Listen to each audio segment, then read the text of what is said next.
Good morning, everyone. It's good to be with you today. Last weekend in church, we did a simple little exercise, God, not. And this is something that I actually practice often in my personal life because it's amazing how easily I start trying to scooch God over, maybe not kick him off the throne of my life, but just scooch him a little, just enough to maybe share the seat. But that's not how thrones work.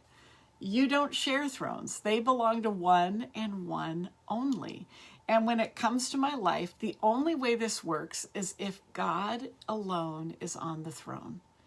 A few decades ago, there was a popular song called God and God Alone. And the first verse says, God and God alone created all these things we call our own. From the mighty to the small, the glory in them all is God's and God's alone.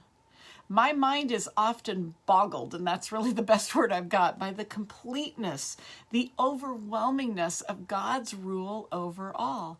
And yet, I still don't always live like that's true. And here's how I know. If I really took that in, if I really believed God not, I wouldn't try to scooch him.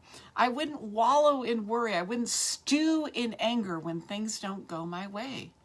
When I remind myself, God not, it helps me to surrender, to let go of what's hard, what's worrying me, what's angering me, what feels overwhelming. Because God just isn't a really strong version of us.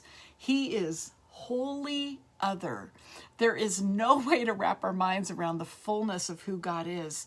But the Bible gives us glimpses. Yesterday, Renee read Nebuchadnezzar's confession of God's rule.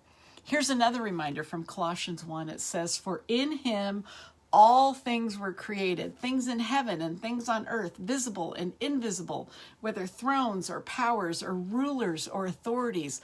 All things have been created through him and for him. He is before all things, and in him all things hold together." All things hold together in him, and that includes you. You may feel anything but held together today in some area of your life, but remember, God is on the throne. He is over all. Nothing is outside his powerful hand and his watchful care. Not you, not your loved ones, not that situation that's troubling you right now. Nothing is out of his control, and he is holding it all together. The last verse of God and God alone says, God and God alone will be the joy of our eternal home. He will be our one desire, and our hearts will never tire of God and God alone. Doesn't that sound incredible? One day our hearts will get it, and they will never tire of his rule and reign. We will all stop scooching because we will know what's true, what Nebuchadnezzar discovered finally. God not. What a relief.